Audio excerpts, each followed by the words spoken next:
squat progression for how we teach a PRI squat. So especially if it's a freshman, an incoming athlete, or athletes, maybe you're deciding to change how you teach squat based off your own experiences, and how do you hit the reset button for your athletes that you've been teaching to squat in an extended position. So the first thing that we do, and on any of these, it's about 4 sets of 10 twice a week, and then you move on to the next thing. 4 sets of 10 just allows you to get the reps in. That first set's really just them figuring it out. Then they get 3 sets of 10 in of good work. First thing we do is a med ball squat. So we're trying to get them to hold it up there at their chest. So again, this has their center of gravity a little bit in front of them, but forces them to kind of have their abs on. And with any of these, a good coaching cue is abs on, or trying to get them to brace or exhale, because there's no way when you really breathe out forcefully that your abs don't come on. So, starting from there, trying to get them to get their elbows up, and you want them to sit straight down. So it's a lot like a front squat. It's not a sit back. Sit down, your knees will come forward, and that's okay because we're looking for good ankle mobility. If you can keep your heels down and squat, not here, you don't have to have good ankle mobility to do that and keep your heels down. So sitting straight down, far one to the left. Good. See, his head's about straight ahead. He's not looking straight down, he's not looking straight up. He's either straight ahead or looking down at about 45 degrees. You don't have to pause the talk, you just kind of keep going. Also, sometimes maybe they're holding it too low. Go ahead and maybe put it in the middle of your chest. And then that allows them to extend. They can kind of sit back. So sitting down here allows you to kind of do a sit back. So instead, make sure they keep it up here and their elbows are up. It's just like you teach them a good front squat and keep your elbows up. So go ahead. And sometimes just tell them to raise the weight a little bit will fix it. Sometimes it's the same thing as any other lift, making it a little bit lighter or a little bit heavier so that either the kid can feel it or that it's a manageable weight. Trying to have them do that. And then also foot position. We're not trying to be way out wide. This isn't a feet wide box squat. Right in here, just like a front squat, it's a little bit more shallow stance than, or not shallow, excuse me, a little bit less wide stance than a back squat would be. And then also on their feet, go ahead and pick up and squat. What we're looking for is that nothing's really rotating one way or the other. That they're keeping their toes fairly straight ahead. I know maybe a little bit out is okay. So go ahead and squat and pushing those knees forward. And nothing's really rotating. You'll be able to see if they're on the outside of their feet, or if they come up forward on their toes, or if one foot they have to rotate out, or both. So really trying to get them to keep that knees forward and not rotate. Heels down fixes a lot of that, but we'll go over with some of these other ones, with these other squats, how to fix some of the foot rotation. And then the next thing, after you've done this at a week for 4 sets of 10, we're moving on to the trap bar. On the next step of the progression, it's a great tool because it allows you to get in a great squat position, sitting straight up and down. We're handling a little bit of weight. And also just a great position teaching. And what's good about these, they've got handles that you can make higher. So if you've got a taller athlete or a kid that, kind of the long-fingered, short-waisted kind that just any kind of bending over past about here, they have to do this. So this is a great tool to be able to use.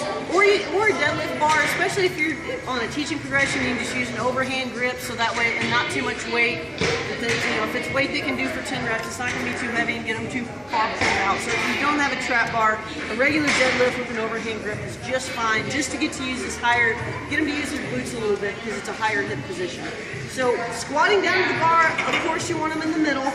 And part of this is you want them reaching here, right to where hands equal with that ankle bone. So looking, straight ahead or a little bit down, about 45 degrees. And this is fine. This is neutral. It looks a little bit round, but really, all the illusion of squeezing your shoulder blades together to create flat. We're really just trying to get neutral, natural curve of the spine. So pushing through their heels, exhaling to stand up. The thing is, a lot of them will do just that on their first rep with hardly any coaching. You can set it down. they'll do it just fine on their first rep, and then they'll get to the top, and then they start to extend. So go ahead and do that real quickly. They'll stand up just fine because that's how they're best able to handle the weight. Then to do their reps, go ahead. Then to do their reps, they're going to sit back. They'll start extending their back. And he stays pretty neutral because we've been teaching him, so I don't know if you're getting a good picture of what it looks like to get extended. So just do about 3, 4, 5 reps.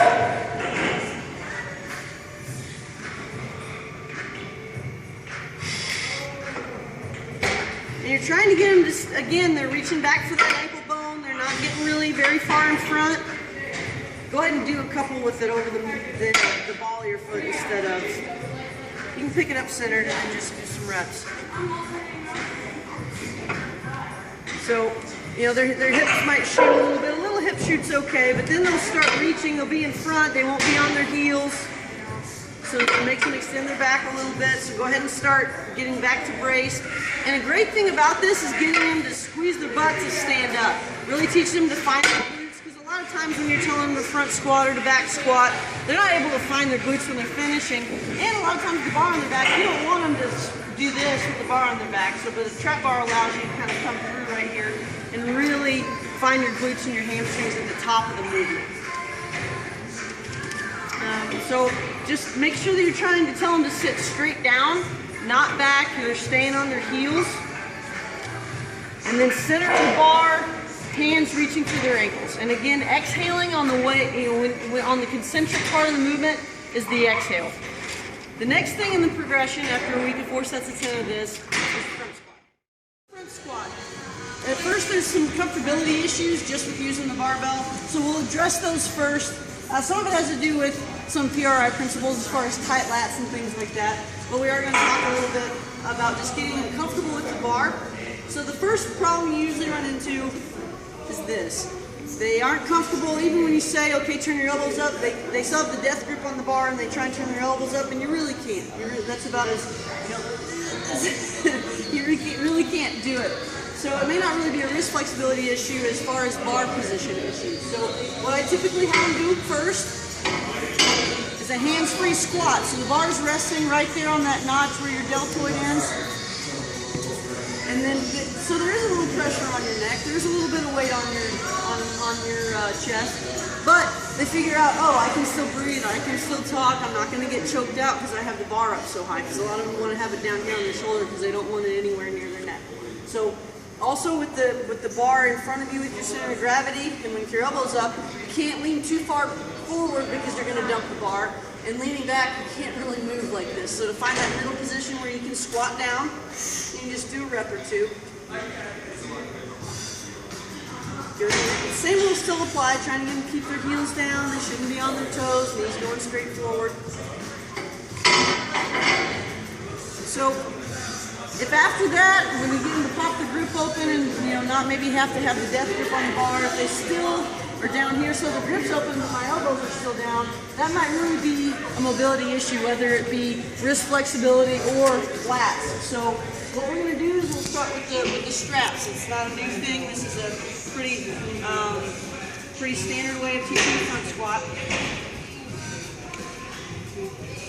And again, why front squat's part of this progression is because you do have to have your abs on a little bit more. It does kind of force more of that neutral position and let them get comfortable with what it feels like to have your abs working for the entire squat. So squatting down, just do a rep or two. And go ahead and stay down there on your second one. This is a great stretch, especially when the weight's light, is a squat stretch. Squatting down and get them to just sit. In through their nose, out through the mouth, trying to fill up their belly breathe. And then as they get more comfortable sitting there, because they may still sit here like this with their elbows down, that they can turn their elbows up a little bit more. And then stand up, and then they may need a break for this, but maybe that then now, instead of standing here, move your hands a little bit farther down the straps. So now, it's a way of stretching them out.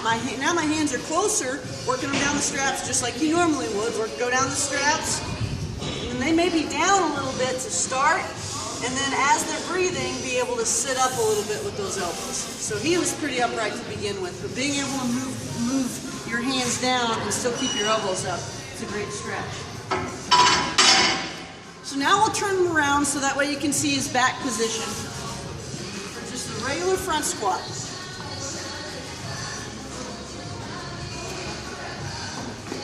And this is where it might be practical to go ahead and start using some of the typical methods that you use when you start seeing, knees come in, or maybe on one side more than the other. You can go ahead and squat down. If they can't, stay neutral right here. All right, go ahead. You don't have to pause at the bottom. You can just kind of keep going. You can just stop right below parallel. Okay. So again, you might see this on the way down. Go ahead and sit back on the way down and extend. So you'll still might see a butt wink, maybe not as bad. See, he can't even, we've tied him too well, he can't even extend on the way to do it. So that's a good problem to have. But you may see them, and you'll see it even more on the back squat when we get to it. Having to extend to get moving, and then they get neutral about parallel, and then they can stand back up. But we'll talk about that a little bit more. Moving on to the back squat. For the squat, this is where you maybe start to see more issues because the bar's on their back. It gets them here. Maybe they're not very flexible, so to be able to get their arms back, they've got to extend. And we have some other ways to deal with that. But sometimes, again, it's a comfortability issue. So we're going to talk through some of the different ways, some of the different problems you'll see.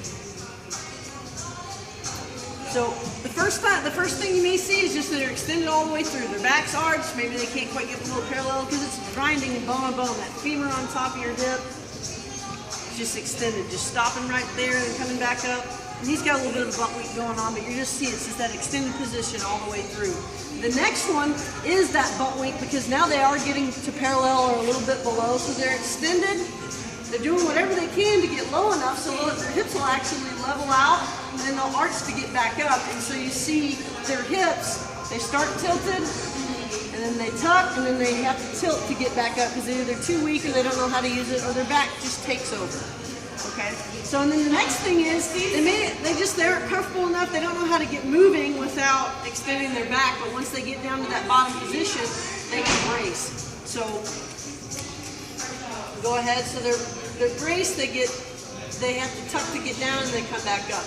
So just kind of tuck that, you don't even have to force it. So coming back down, and then they're able to maintain it right there, so they know how to do that. And then of course, this is what we're shooting for, is a good squat. They're braced in the very beginning, so they're filling up their back full of air, and then they're just dropping straight down. They're not really sitting back too far. And then they're able to maintain it all the way through. It's a great squat. So go ahead and rack it. For those issues, especially when it's the getting extended to get moving, sometimes it's breathing. Again, we'll talk about exhale. You can't, it's impossible not to use your abs when you forcefully blow air out. So maybe what we try and get them to do is what we'll start doing, and just go slowly with me through this. We're going to do a rep. If it's that kid that wants to just to get moving, has to get arched. And again, sometimes their feet are too wide, it's too hard to move. So again, you want them that shoulder width or maybe even a little bit more narrow, more like a front squat stance. Again, we're not trying to go for a squat at a meet and try and reduce the range of motion as much as possible. We're actually trying to just get a natural range of motion, an athletic stance. So squatting straight down, what I want them to do is fill up your belly full of air. So, and then a slight exhale on the way down, and then exhale whatever you got left to get back up so that they stay braced. A lot of times that'll fix the ones with a little bit of a butt wink because obviously they know how to get their hips level. This is just a way to help them keep that way. Go ahead. Do one more.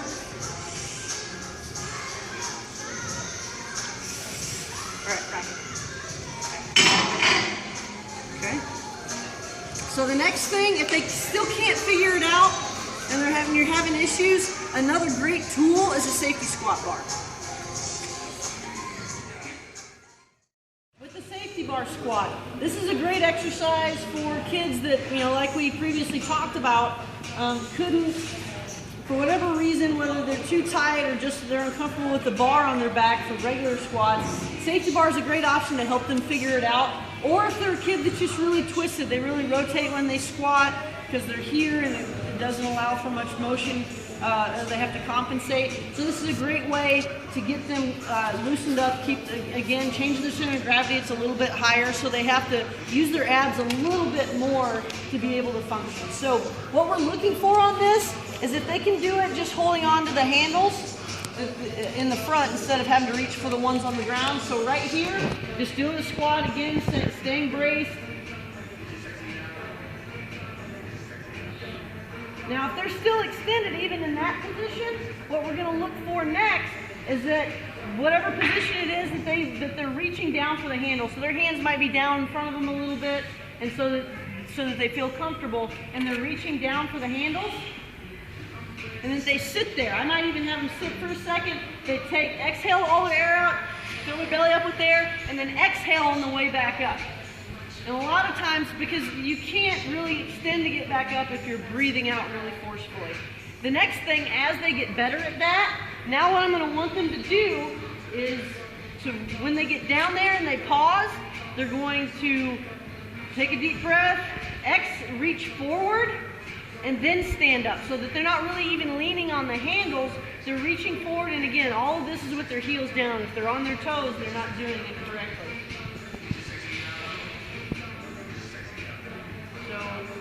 There, they reach, stand up. They might even be standing on the handle. Let's do one where they're reaching the first rep they do it, they may be hanging onto the handles for the first one. So go ahead and reach for the handles, reaching out in front. And then what I'll say is to go ahead and let go and reach forward and then stand up. And so it's a great option. And then another way is just to reach the whole way down. But they may not pause. They may just be reaching right here. So go ahead and do one. You don't have to pause at the bottom. Just come right back up. Just reaching forward, trying to get their hands in front of the handles the whole way. Hit it and come right back up is what we're shooting for. Go ahead and rack it.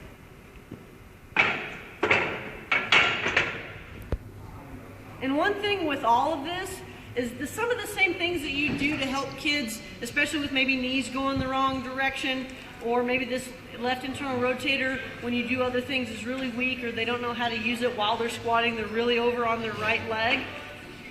Sometimes it's the same thing. You want to maybe have a band, have someone holding a band right here so that they have to pull in to use that left internal rotator, or just a band right here on the outside of their, so that way knees are kind of going out on the way down, as opposed to if they're really on their right leg, and if the right knee comes in, that's just the hip flexor taking over.